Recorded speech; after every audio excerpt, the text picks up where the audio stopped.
Una vez que se encuentran admitidos todos los participantes y ya ha iniciado la grabación, muy buenas tardes a todas y todos.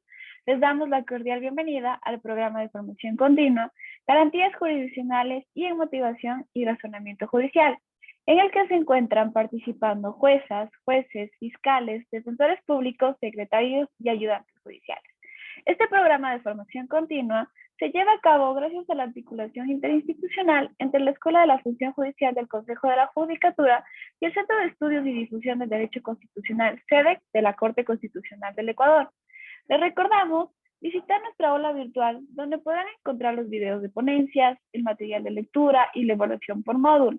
Si no recuerdan su contraseña, por favor pueden enviarnos un correo electrónico a escuela.judicial@funcionjudicial.gov.es para resetear la misma. Antes de iniciar, me permito realizar las siguientes recomendaciones previas de iniciar la siguiente capacitación. Cada participante debe ingresar a la plataforma Zoom con su nombre y su apellido. Por favor, solicitamos de la manera más cordial no usar sobrenombres. Con la finalidad de registrar su asistencia, en la sección del chat podrán encontrar el link de registro al presente despliegue académico. Por favor, deben hacer clic y completar correctamente los datos solicitados. Les recordamos a todos que este es el único medio con el que se puede verificar su asistencia al presente evento. Es importante mantener encendidas sus cámaras, ya que esto se considerará para la entrega de certificado. Los micrófonos, por favor, solicitamos que se encuentren en silencio para poder evitar interferencias. Las preguntas se las debe plantear únicamente por escrito. Por favor, pueden enviar sus preguntas al siguiente correo: ruben.calle@cfe.gov.es. Les recordamos que sus preguntas serán respondidas al finalizar la ponencia por parte de nuestra expositora del día de hoy. Oportunamente enviaremos al chat del correo electrónico el correo donde tienen que enviar las preguntas que quieran realizar a la ponente del día de hoy. Para iniciar con la actividad académica, damos la bienvenida a la doctora Rosa Erlinda Melo. Ella es magíster en Derecho con mención en Derecho Constitucional, especialista superior en Derechos Humanos por la Universidad Andina Simón Bolívar, sede en Ecuador. Es doctora en Jurisprudencia y licenciada en Ciencias Públicas y Sociales por la Universidad Central del Ecuador. En la actualidad es funcionaria de la Relatoría de la Corte Constitucional del Ecuador con el cargo de especialista de Relatoría 2. A continuación, cedo la palabra a la doctora Rosa Erlinda Melo, quien esta tarde abordará una importante temática referente a la acción de acceso a la información pública de la jurisprudencia de la Corte Constitucional. Nos hablará sobre su naturaleza jurídica, los derechos protegidos, sus presupuestos procesales y las sentencias esenciales de esta acción jurisdiccional constitucional dentro del programa de formación continua, garantías jurisdiccionales y en motivación y razonamiento judicial. Doctora Rosa, por favor, tiene la palabra, puede iniciar con su disertación. Gracias, Diana. Muy bienvenidos a todos. Buenas tardes. Primeramente quisiera compartir la pantalla, por favor, si me ayudan. Si pueden visualizarla. ¿Se puede visualizar? Sí, doctora. Sí, podemos visualizar. Muy bien. Como dijo Diana, hoy vamos a hablar sobre la acción de acceso a la información pública. Sin duda ustedes lo conocen, pero lo que vamos a hacer es solamente, digamos, enfatizar ciertas cosas, ciertos criterios que también se manejan en la Corte. En primer lugar, vamos a referirnos a nociones previas. Como primer punto, vamos a ver qué es la información pública, el derecho a la información pública, el derecho al acceso a la información pública y los principios que rigen al derecho al acceso a la información pública. No sé si me escuchan bien, por favor. Sí, doctora, sí le escuchamos. Ok. Bueno, con respecto a la información pública, vemos que en el artículo 5 de la Ley Orgánica de Transparencia y Acceso a la Información Pública, se define a la información pública como aquella información constante en cualquier documento, en cualquier formato, que se encuentre en poder de instituciones públicas o de personas jurídicas, digamos, privadas también, pero que tengan cierto manejo de fondos económicos o actividades públicas. Luego tenemos lo que es el derecho a la información. Este derecho es humano y también constitucional. Está integrado por 3 facultades. ¿Cuáles son? El derecho de recibir información o ser informado, el derecho de difundir información o informar, el derecho de investigar o buscar información. Dentro de este último tenemos el acceder a cualquier forma de información pública generada, ya sea por instituciones públicas o privadas, cuando éstas funcionan con fondos del Estado o realizan funciones públicas de acuerdo con lo previsto en la ley.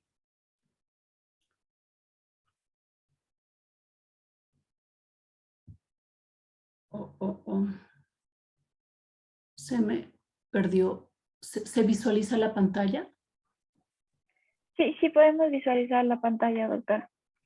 Estamos en nociones previas, información pública, artículo 5 de la LOTAI. Ya, un momento. ¿Tengo algún problema técnico yo entonces? Claro, doctora, para que usted pueda solventar su problema técnico, le recordamos a nuestros participantes que en la sección del chat se encuentra el enlace de registro de asistencia al presente evento del día de hoy. Por favor, deben hacer clic en el presente link y llenar los datos solicitados.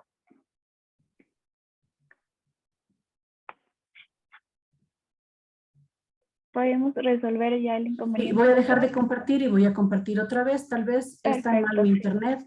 Mil disculpas por este. No se preocupe.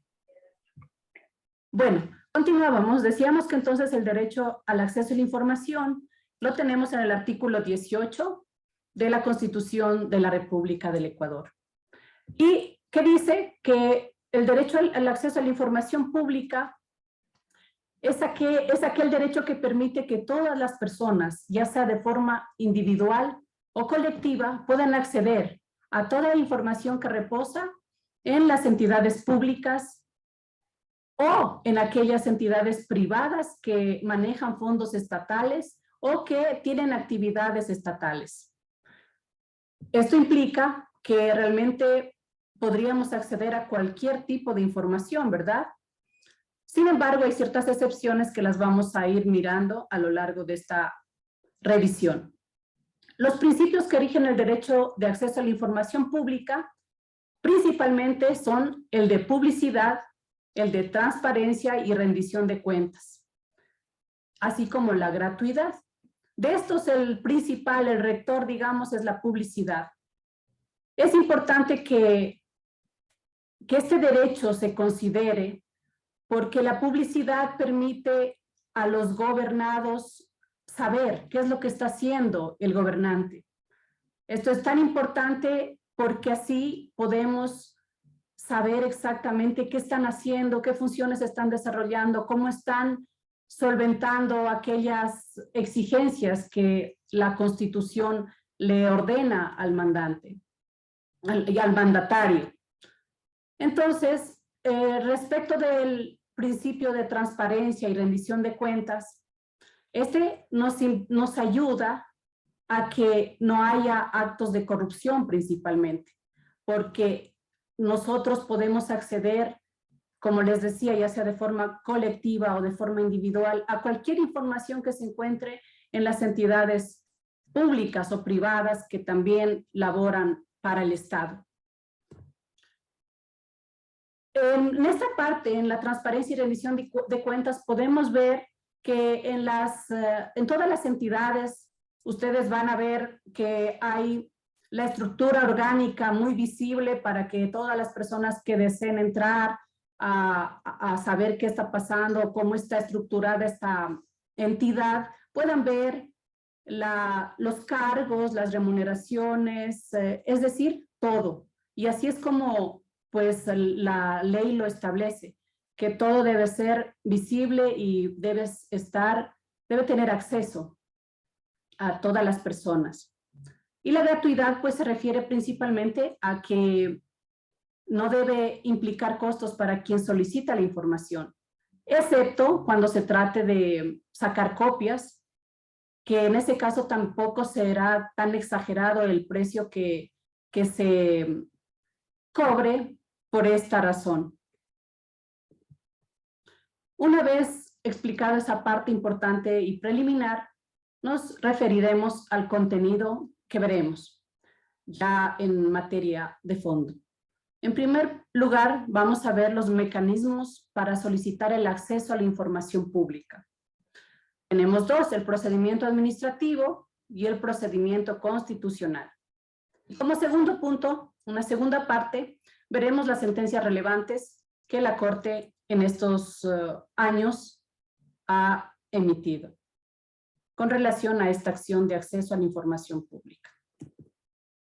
Vamos ahora entonces a entrar a la primera parte. El procedimiento administrativo. Este procedimiento es preliminar al procedimiento constitucional. Los dos se complementan, por tanto. Es importante que haya un procedimiento administrativo para acceder al procedimiento constitucional. Aquí les he preparado algunas preguntas que me parece es más fácil de entender este procedimiento a través de preguntas. Dice, ¿qué persona tiene derecho a solicitar el acceso a la información pública? Según el artículo 18, numeral 2 de la Constitución, artículo 13 de la Convención Americana de Derechos Humanos, artículo 12 del Pacto Internacional de Derechos Civiles y Políticos, nos dice que toda persona tiene derecho a acceder a la información pública por los antecedentes que habíamos visto en nociones previas, justamente. Otra pregunta importante aquí es, ¿a quién genera obligaciones el derecho al acceso a la información pública? La respuesta, obviamente, a todo el aparato estatal, así como también aquellas entidades que laboran o de alguna forma colaboran con el Estado, ya sea porque manejan fondos públicos, como habíamos visto, o porque realizan actividades estatales. ¿Cuál es el tiempo de conservación de los documentos públicos bajo reserva en las instituciones respectivas? Es de 15 años. Sin embargo, esto lo determina también el Ministerio de Coordinación de Seguridad y los titulares de las instituciones públicas. El Ministerio de Coordinación de Seguridad es aquel que clasifica la reserva de una información determinada, pero en lo que tiene que ver con seguridad estatal. Mientras que los titulares de las instituciones públicas pueden clasificar o desclasificar la información de sus entidades en el ámbito que les corresponde a cada uno. ¿Cuáles son las formas por las cuales la institución del Estado debe cumplir el derecho al acceso a la información pública? Aquí se presentan dos casos. De forma inmediata, a través del mecanismo de difusión legal, y segundo, a petición de parte, a través de la solicitud de acceso a la información pública. En primer momento, como vimos, cabría preguntarnos, ¿qué institución está obligada a vigilar el cumplimiento del mecanismo de difusión inmediata de la información pública en el Ecuador? La respuesta es la Defensoría del Pueblo. ¿Por qué? Porque el defensor del pueblo es el encargado de proteger, de estar mirando que lo que está en la Constitución sea cumplido por las entidades públicas y es, digamos, el que también patrocina muchas causas cuando hay vulneraciones de derechos en cualquier forma.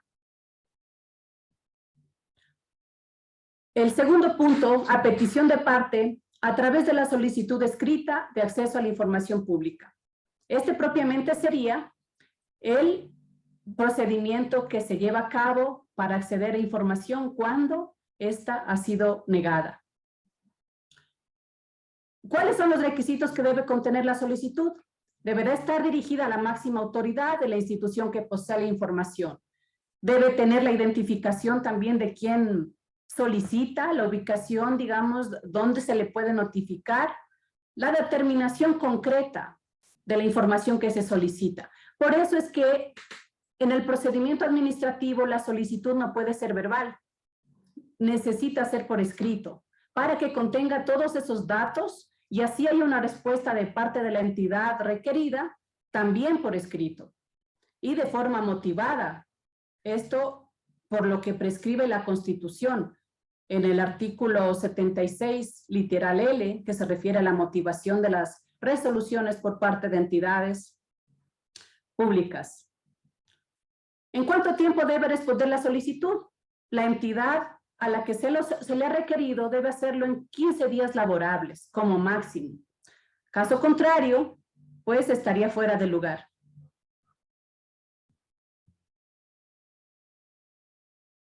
A otra pregunta, ¿la institución podría negarme la información solicitada? ¿Por qué razones? Cuando solo en dos ocasiones, en dos circunstancias diríamos, cuando la información haya sido declarada confidencial o reservada de forma previa a la petición. Y cuando se solicite la creación o producción de información, es decir, cuando se pretende que se conceda información que la entidad no tiene y que se estaría hablando de producir esa información. ¿Es obligatorio anunciar en la solicitud el uso futuro que se dará la información obtenida? Esta es una pregunta muy importante. Desde luego que no. Pero si es que la autoridad llega a negar por esa razón la información, entonces procede la acción de acceso a la información pública.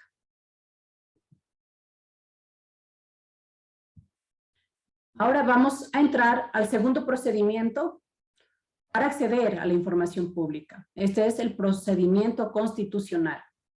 En él nos vamos a referir a las fuentes, que son la Constitución, la Ley Orgánica de Garantías Jurisdiccionales, la jurisprudencia de la Corte. Nos referiremos a la naturaleza jurídica y a los derechos que protege, a los presupuestos para activar la acción, a la legitimación activa y pasiva, y a la competencia para conocer la acción.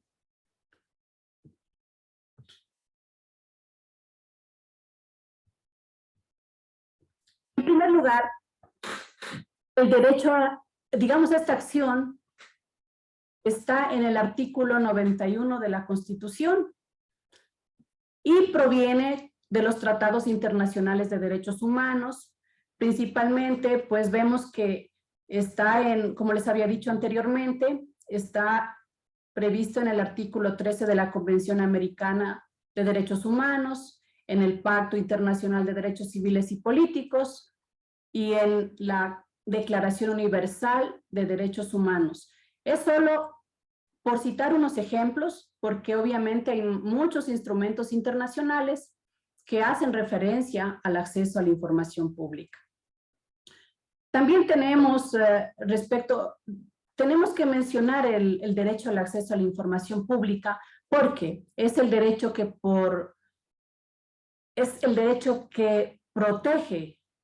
se protege a través de la acción de acceso a la información pública.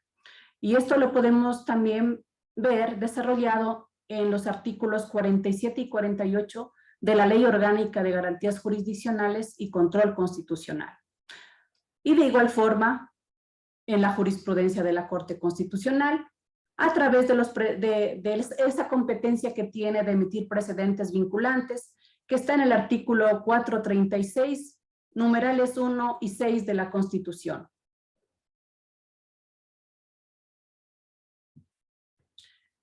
Ahora vamos entonces a ver la naturaleza jurídica y los derechos protegidos. La acción de acceso a la información pública, como todos sabemos, se rige por las normas generales que se encuentran a partir del artículo 6 de la Ley Orgánica de Garantías Jurisdiccionales y Control Constitucional, que regula todo aquello que implica garantías jurisdiccionales. Digamos entonces que la acción de acceso a la información pública es un mecanismo judicial o una garantía jurisdiccional que tiene por objeto la protección eficaz e inmediata del derecho al acceso a la información pública. En el caso de que se detecte, se evidencie o se constate vulneración de derechos, el juez deberá ordenar la reparación. Es así como opera entonces esta parte.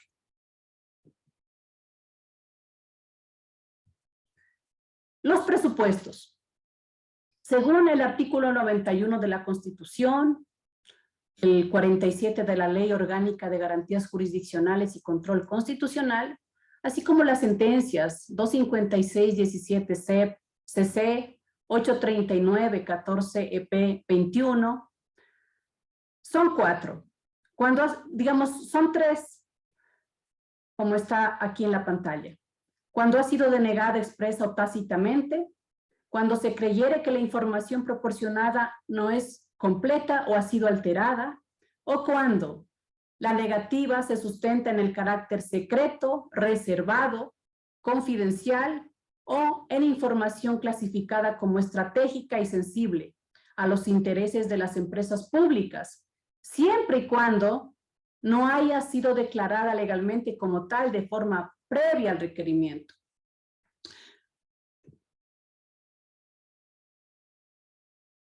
Respecto de la legitimación, tenemos la legitimación activa y la pasiva.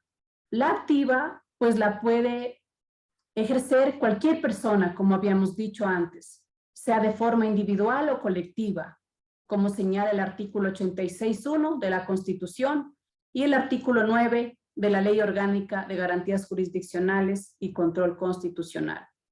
Y además lo puede hacer el defensor del pueblo, porque como decíamos, él es el promotor, el garante, el custodio de que los derechos de la Constitución pues sean materializados y sean respetados para todos los ciudadanos, para todas las personas, ¿no? Porque también incluye a las personas extranjeras.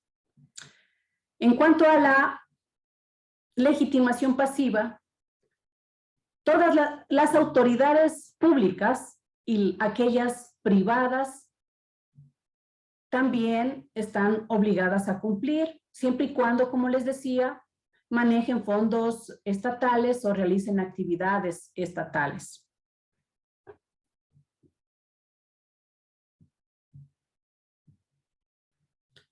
Respecto de la competencia para conocer la acción, esto ya ustedes lo conocen, sin embargo lo vamos a ver brevemente.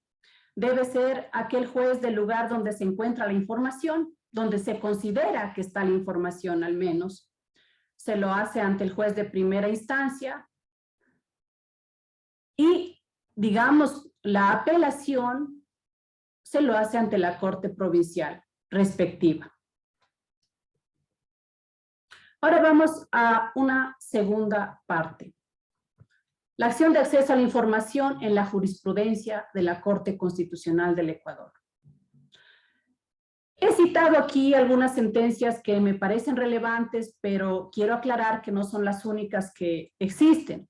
Sin embargo, aquí hay ciertos criterios que es importante que ustedes como funcionarios del Estado, encargados de velar por los derechos de las personas, los conozcan y los apliquen en sus sentencias. Esta es la razón también de estar dando estas capacitaciones para que ustedes se acerquen a la jurisprudencia de la Corte Constitucional y así tengamos criterios sustentados en lo que el mayor intérprete de la Constitución está diciendo. En ese sentido, les he traído estas sentencias. La 256-17 CEP-CC tiene relación entre, o sea, digamos que aquí se abordó de forma breve la relación que existe entre el derecho de petición y el derecho a acceder a la información pública. El derecho de petición, digamos que es el género, y el derecho a acceder a la información, la especie. El derecho de petición viene a ser lo macro, aquel derecho que nos permite pedir cualquier información, ninguna específica, sino cualquier información, ¿ok? Mientras que aquella que hace relación al derecho al acceso a la información pública, como su nombre lo indica, pues se refiere a información pública específicamente.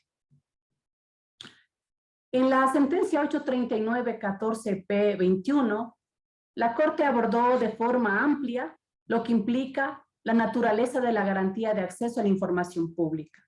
Habló de la legitimación activa y pasiva, sobre la información pública que puede ser objeto de la acción, requisitos de admisibilidad de la acción, que ustedes pueden revisar y ampliar el conocimiento que ya deben tener sobre esto, porque esta sentencia es muy interesante en este sentido.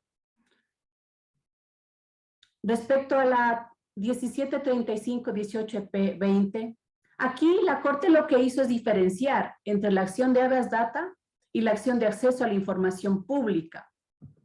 Esto surgió porque los jueces de la Corte Provincial resolvieron un habeas data, pero con normativa que correspondía a la acción de acceso a la información pública.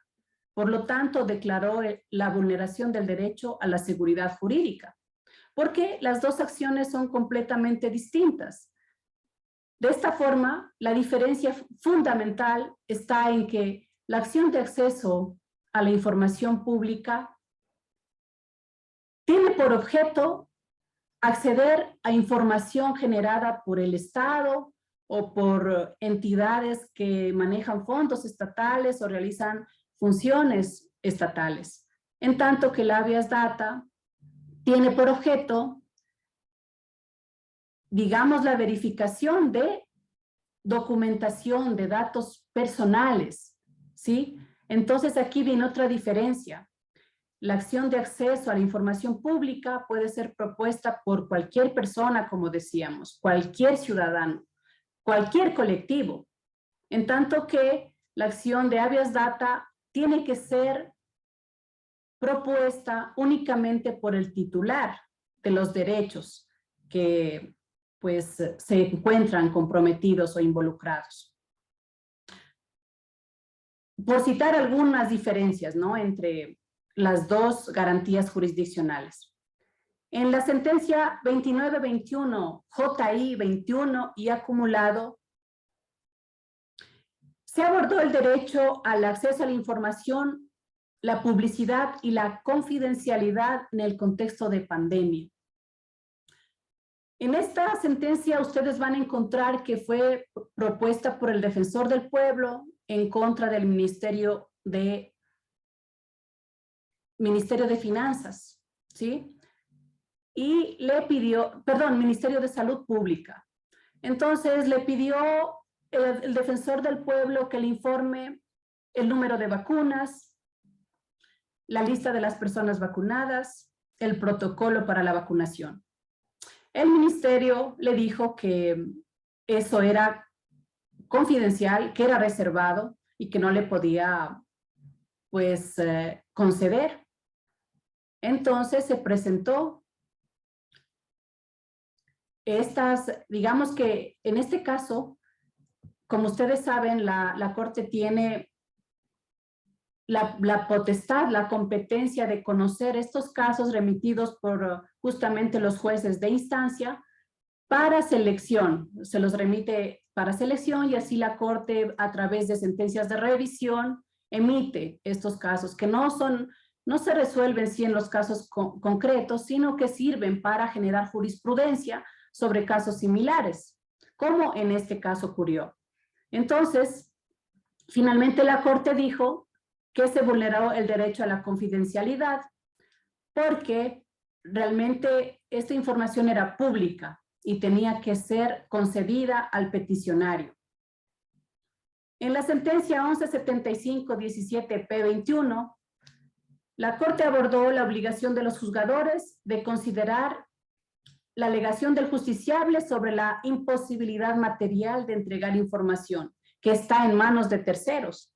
Muchas veces, las personas litigantes no tienen en sus manos la documentación requerida por los jueces. Y esto es importante entender. Ir más allá y dar solución.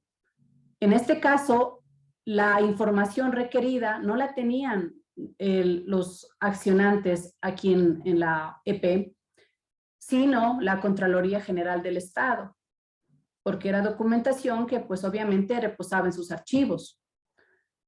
Entonces, esa fue la razón para este caso. Respecto de la Esta sentencia es muy reciente, la última, la 3485-17P del 2022. En esta sentencia la Corte, ¿qué hizo? Encontró que los jueces de la sala de apelación resolvieron un caso de forma equivocada que vulneraron el derecho a la seguridad jurídica, porque hicieron una interpretación extensiva de la normativa que regulaba el caso, permitiendo que, dando como una competencia a un municipio de clasificar a cierta información como reservada, cuando esa competencia la tenía únicamente el Ministerio de Finanzas. En esas circunstancias, en esta sentencia, se declaró la vulneración del derecho a la seguridad jurídica. Eso es lo que les tenía para este conversatorio. Quedo a su orden para cualquier inquietud.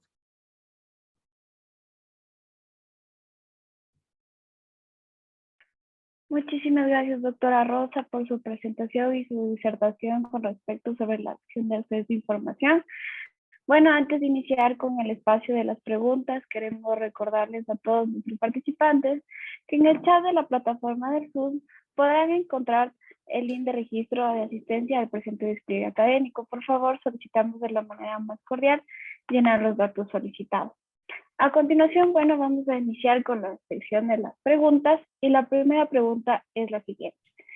En caso de que exista un proceso judicial con sentencia declarada sin lugar respecto de alguna situación jurídica de una persona, ella por medio de la acción de acceso a la información pública puede solicitar, rectificar y eliminar de los registros de esta información. Por favor, ¿me puede repetir la pregunta? Claro, con todo gusto, doctora. En caso de que exista un proceso judicial con sentencia declarada sin lugar alguno respecto de la situación jurídica de una persona, ella por medio de la acción de acceso a la información pública puede solicitar, rectificar y eliminar de los registros de esta información. Pensaría que se están confundiendo dos acciones ahí. La acción de acceso a la información pública y la acción de habeas data. Porque como dijimos, la acción de acceso a la información pública puede acceder a todo lo que implique información pública. Y lo que se está diciendo en la pregunta es que se quiere rectificar, que se quiere eliminar, me parece, y más bien está encaminado a la acción de habeas data. Entonces, no tendría una respuesta clara porque no se está refiriendo en sí a información pública. Y yo pensaría que es donde tendría que absolver esa consulta sería en la acción de acceso, la acción de habeas data, que en este momento no estamos abordando. Continuando con esta sección de las preguntas, la siguiente es: ¿cómo se materializa el acceso a la información pública en la práctica? Es decir, ¿cómo recibo la información solicitada? ¿Mediante documentos, por archivos digitales? ¿Voy a las computadoras de la institución requerida? ¿Cómo? Por supuesto, mire, la información primero es gratuita, pero no necesariamente física. Hoy hay que hacer uso de las tecnologías que hoy tenemos, los correos, todo lo que sea electrónico, todas las tecnologías posibles, no necesariamente lo físico. Hoy en día tenemos esa posibilidad, entonces, en cualquier formato, en cualquier forma, a través de cualquier medio se puede obtener la información requerida. Muchísimas gracias, doctora, por su respuesta. Otro de nuestros participantes nos pide que, por favor, si usted puede extender los efectos de las sentencias de acceso a la información pública, sobre todo de aquellas personas que no fueron parte del proceso constitucional. Extender, perdón, Dianita, ¿me puede repetir? Claro, con todo gusto. Si puede extender los efectos de las sentencias de acceso a la información pública a favor de aquellas personas que no fueron parte del proceso constitucional. Ya digamos a terceros. Sí. extender. La acción de acceso a la información pública, como sabemos, cobija a todos los ciudadanos, ¿verdad? A todas las personas que viven en nuestro país, como les decía, no solo a los ciudadanos en sí, sino a todos los habitantes más bien. Yo pensaría que como el titular de la acción de acceso a la información pública es cualquier persona, cualquier colectivo, por tanto cobija también a todos. ¿Por qué? Porque la acción de acceso a la información pública lo que hace es sencillamente develar todo lo que está haciendo el aparato estatal, informar lo que nuestros gobernantes están haciendo. Y eso, pues, es para todos. Si una persona pide información y nos llega, un ejemplo, pide información sobre un contrato de concesión minera. Eso, digamos que ahí hubo un acto de corrupción, eso vamos a poder saber y conocer todos y vamos a poder tal vez presentar acciones respecto de aquello, ¿no? Defendiendo nuestros derechos, porque pues como que cobija a la colectividad, a todas las personas, porque nosotros somos los gobernados, ¿no? Y nuestros gobernantes deben pues darnos cuenta de lo que están haciendo. Por un lado, y por otro también ahí están los principios que les había dicho, de publicidad, de transparencia, que lo único que pretende es frenar la corrupción y que todo sea pues llevado de la mejor forma para beneficio de todos. Muchísimas gracias, doctora, por su explicación y sobre todo por responder todas las interrogantes que han surgido sobre la acción de acceso a la información pública en la jurisprudencia de la Corte Constitucional y sobre todo nos ha establecido las diferencias entre la acción de habeas data y sobre la acción de acceso a la información pública. Reiteramos nuestro agradecimiento por su explicación, ya que esto es una garantía fundamental que protege el derecho a la información pública. Nos permitimos recordarles que deberán estar pendientes a su correo electrónico, medio por el cual les remitiremos toda información relevante al presente curso. Les esperamos el próximo miércoles 24 de agosto, donde abordaremos otra temática muy importante que será sobre las generalidades y puntos principales de la acción extraordinaria de protección. Para la Escuela de la Función Judicial, es gratificante contar con su participación en todos los estudios gratuitos que ofrecemos para la comunidad jurídica del país. Les invitamos a visitar nuestras redes sociales. En Facebook y Twitter podrán encontrarnos como @CDEcuador, donde podrán encontrar mayor información sobre temas de derecho constitucional. Contamos con nuestra sección sobre el CEDEC Te Explica, donde abordamos temas de gran relevancia constitucional. En esta ocasión hablamos sobre la reparación integral. De igual manera, les recordamos a todos nuestros participantes que pueden visitar nuestro podcast Constitucionalmente Hablando, que es un espacio de reflexión e intercambio de ideas sobre la jurisprudencia, los derechos humanos y la consolidación de la cultura constitucional en el Ecuador. Agradecemos a todos por su participación, que tengan un excelente resto de la tarde. Nos volveremos a encontrar el próximo miércoles para poder continuar con este programa de formación. Muchísimas gracias, doctora. Gracias, Diana. Gracias a todos. Que estén muy bien. Hasta luego.